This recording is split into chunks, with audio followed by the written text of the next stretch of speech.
Hello and welcome. My name's Adam Wollacott. I'm currently a student of the Digital Assistant Academy, studying voice interaction design and conversation design. So this presentation will cover the privacy and ethical issues within voice assistants. So we'll talk about the overall issue with ethics. What does that mean? What are the categories of the various ethical issues and situations? Privacy in voice as well, because privacy is such a big ethical factor in voice technology and something that people are fully aware of, and is one of the reasons why maybe people are a bit hesitant to use the technology in the first place. So we'll go over that. We've also got to be aware of designing for various different age groups. So we've got kids and older generations, and how to what are the differences between designing for these two age groups, and what can we do with this? And then finally, we'll go over what is the role of the assistant. Okay, so what questions can we ask to help the design situation moving forward? Okay, so we'll start with the kind of overview of the ethics in voice. So as the world advances and new technologies like voice technology begin to emerge, there can be some incredibly useful products and applications that are helping people across the globe for a variety of different use cases. However, with all the good that this technology brings and similar technologies, a whole new set of problems can begin to creep in and lie underneath the pipework and just kind of sit there underneath. So in voice technology in particular, ethical and privacy factors are both areas that are fast becoming a priority for users and also design and development teams. So by being aware of the ethical and privacy factors within voice technology, it will be a vital step for the industry to move forward and move towards a more ethical and safer world in which we live in. Ethical design standards are beginning to take shape to ensure that new and innovative products are being developed with ethical and privacy considerations in place. According to Rennie Cummings, voice has the ability to motivate, to inspire, but also has the ability to harm and disfranchise. So this just means that there's a lot of good voice technology can do for people, but also we've got to consider the negative impacts, and we need to try and incorporate these negative impacts to make it a positive situation for these technologies. So here we have the different categories of ethics. Okay, so we have the health, inclusivity, privacy and security, bias, and anthropomorphism. Okay, so all of these different things, there are a wider selection and wider variety as well, but for this presentation I've just focused on these ones in particular. Because when we're talking about biases, okay, so people have biases, it's in our brains. In the book Conversation with Things by Diane and Rebecca, they sort of reference David Dylan Thomas, who said that biases are shortcuts that the brain takes to streamline millions of decisions each day, but sometimes shortcuts leads to errors. Okay, so this just means that like the brain is sort of wired to take shortcuts. So we need to be aware of this when we're designing. Sort of other biases are sort of the race, gender, nationality. We have sort of accents, age, and disability.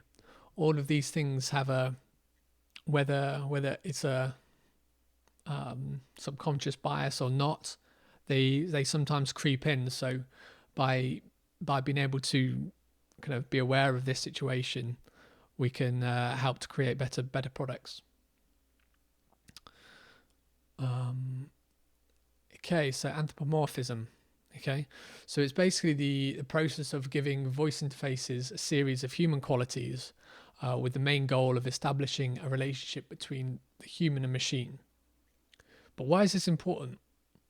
By following human characteristics and mannerisms in voice and conversation design, it can be incredibly useful to humanize with people, and allowing conversations to be more natural and therefore building trust. One of the main goals is to make the experience for the user as good as possible, and that's why understanding how humans communicate with one another can help to increase the relationship between humans and voice assistants. However, this does pose many risks associated if abused. And are the lines blurred here? We'll see. For instance, if users are unsure if it's a bot or a human, private data could be mistakenly shared or revealed. Some people will always find talking to sort of artificial intelligence and bots and things like that fairly creepy. But by ensuring there's enough clarity with the user, it'll help to establish a common ground and to make people feel more secure and safe giving information. Another example is how emotionally connected humans can get when speaking with their voice assistants. Take the 2013 film Her, for example, where a man falls in love with his voice assistant. I know it's a bit of an extreme example for this, but it shows the kinds of things we must be aware of when designing for voice or any virtual assistants. It's vitally important that users clearly know that they are speaking to a bot or a human, and by establishing this from the beginning of the conversation or the interaction, it'll help to drive the conversation, which will therefore kind of provide much more clarity and trust moving forward. And we'll look at the sort of the health side, and in particular sort of the mental sort of health. So we have sort of globally 1 in 4 people will be affected by mental health at some stages in their lives. That's an incredibly amount of people. And we have obviously around 450 million people suffering from conditions such as anxiety, stress, depression, and other mental health problems. So can voice help? What can voice do? Voice AI technology can help those that are in need without the pressure or stress of speaking to another human about it. It can help reduce the taboo of mental health by making it more open and available, by incorporating these conversations into design. We want people to speak about it more, especially with mental health in males as well. We need it to be more open and more aware of it. So, and according to like the World Health Organization, increased investment is required on all fronts for mental health awareness to increase understanding and reduce stigma. So this goes back to it just needs to be more open. We need to talk about it more, and voice can be a great factor in doing this. Sort of current research is looking at voice as a biomarker, analysing various acoustic properties of voice, such as the pitch, intensity, adding pauses, amongst others, to help diagnose health-related issues and provide meaningful help.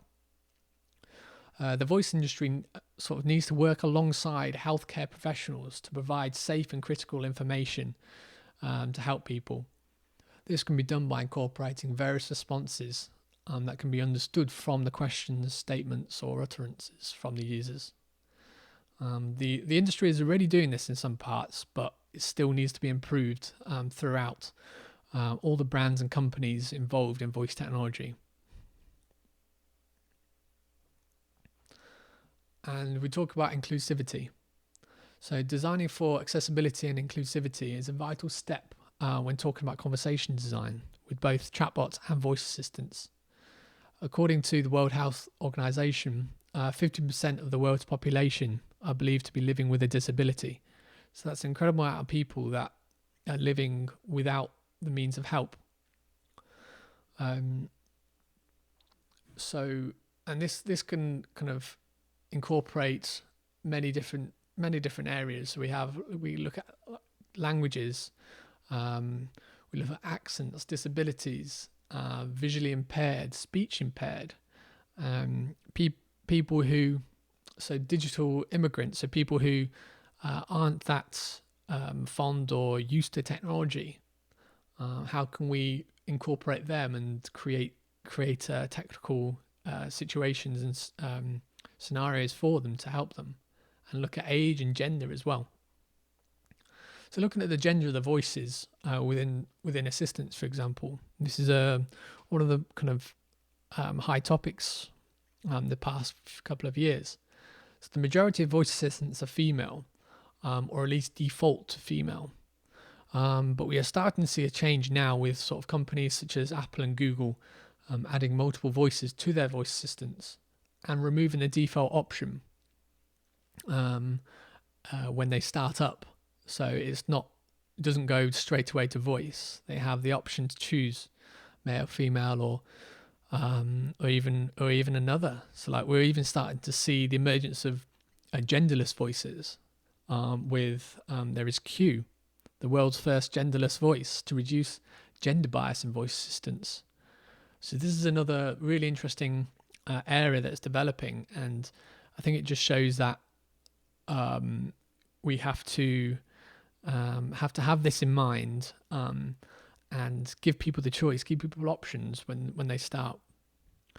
The industry is very sort of heavily dominant on data from a small selection of people. So by creating and designing solutions for inclusive design means sort of reducing these stereotypes, opening it up, testing the designs and voices with a bigger variety of people. And overall, this will help the sort of the wider population in sort of reducing sort of bias and exclusivity. Now we look at sort of data privacy in voice technology. So data and privacy are issues are sort of on the top of the concerns at the moment that users have, with concerns significantly rising, according to like VoiceBot reports. More transparency is needed between big companies and end users in order to establish a stronger relationship between them, whilst giving users more information about what data is being shared. By improving the trust, it can then become a catalyst for a larger adoption of smart speaker usage, allowing users to feel more comfortable speaking to the assistants. So we'll look at a couple of examples now. So Spotify, it's recently been in the news that Spotify and others are in the process of developing emotional speech recognition that will help. They'll be able to tell how a people is feeling by analysing the sound of their voice. They'll be able to detect various parts of the user's identity. That includes their location, age, gender, and accents. This is would lead to a more personalised playlist and music depending on the user's emotion at any given time. However, there has been a recent backlash against this concept or patent that they're applying for or have, that highlight various sort of concerns with the adoption of this technology. The privacy in data, along with the manipulation and discrimination, are amongst some of the top concerns brought up by artists and civil rights groups. With technologies, whilst technologies are trying to find new and interesting ways to use and develop technology, it's vitally important that to consider the related ethical and privacy factors that come alongside them. We go back to this quote again from the beginning. Voice has the ability to motivate, to inspire, but also has the ability to harm and disfranchise. So we have to be careful with technology, with designing solutions and products, and even new artificial intelligence. I think we just have to have this in mind. Another example of data is where data and privacy sort of issues and concerns lie. And they're sort of highlighted in these questions. What are companies doing with my data? Is the data getting transferred to third parties? And are the voice assistants listening to everything I say all the time? So there needs to be more clarity within the industry.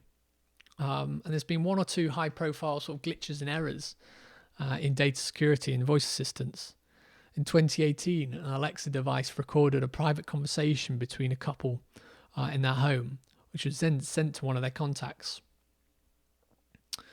Whilst this conversation was only about wood flooring, it's kind of quite a kind of not a important conversation or not important data. However, it raised alarm bells with users and the wider industry, with people's privacy being invaded.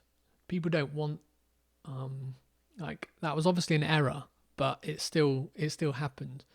So it's a huge invasion of privacy. On this, Amazon did claim that this was an extremely rare occurrence and that they take privacy very seriously. And they also did mention that this was due to the misrecognition of the wake word and confirmations. So what should be done about it? What should be done to create a more secure and safer environment for people and for users when using voice technology? So we need to give users more transparency of what data is being stored and how the data is being stored. We need to allow for more options and control to store or delete data. Like if it's storing data, we've seen some assistants able to, I think it's Google and Alexa, able to delete the past 24 hours of the data that's been recorded just by, I think you can say delete data or delete my data. So adding things like this is a vital step, and then people can go into their apps and I think delete further, but it needs to be clearer, and also kind of introduce opt-in rather than opt-out. So Google now requires sort of an opt-in, which means you have to opt in to save your data. So automatically, it doesn't save the data, which is the best way, in my opinion, to do it. And then users, if they're okay with sharing their data, then they can opt in. I think this is more technology should follow this, and also increase the clarity of how users customize data storage. So I think overall it just needs to be more clear. Some people don't mind, some people do, but by giving people the correct information, really easy to view, instead of 40, 50, 60 pages of fine details which no one's going to read. It needs to be kind of easy to read, easily available. I think this would make a big step forward in the industry. And now looking at sort of designing for kids and older generations. So what does this have to do with ethics? So according to encyclopedia.com, design ethics concerns moral behavior and responsible choices in the practice of design. So it just means when designing for different users, it's important to be critically aware of the consequences that are associated when designing for various individuals, age groups, societies, and different cultures. Something that may be a good design concept for one target audience could be bad or not as effective with a different target audience. And this can be in the use of potentially the type of language used, or even the speed of the voice. These all sort of affect the sort of the ethics guidelines. So what does good mean for the user? These are the questions that we need to start thinking about. What does user want in order for the interaction to be useful? Is the interface easy to use for these people? What impact does the design have on the user? What are the possible negative behaviors it could encourage? And obviously, kind of the language used, does it censor out sort of negative or bad words, especially when we're talking kind of about kids, because this is not what we want to bring kids up on. So we want to bring them up on good manners, good language. We don't want to give them any false information. And we need to start thinking about this very on in the design process to eliminate these factors. Because when you get further down the line, it becomes more difficult or more expensive to resolve these issues. So by having an idea right at the start will help. And more about sort of designing for kids especially. It's very important that to ensure a suitable design for kids, we must make sure they're suitable for sort of teachers and parents, because all these sort of these people will use them. And we've also got to abide by I think it's COPPA regulations. The Children's Online Privacy Protection Act means you cannot collect, record or store any information from a child if your product is clearly directed towards a child. So this just means, well, not just means, but this part of this means kind of storing the application locally and not in the cloud, if possible. So the last question we have is, what role does the assistant have? What gender should it be? So voice assistants should be designed with a diverse set of languages, accents and genders, whilst also removing the automatic default voice, like we mentioned a few slides before. Users should ideally be given the opportunity to choose multiple options to reduce as much social bias as possible. And looking at how it should handle abuse or inappropriate questions.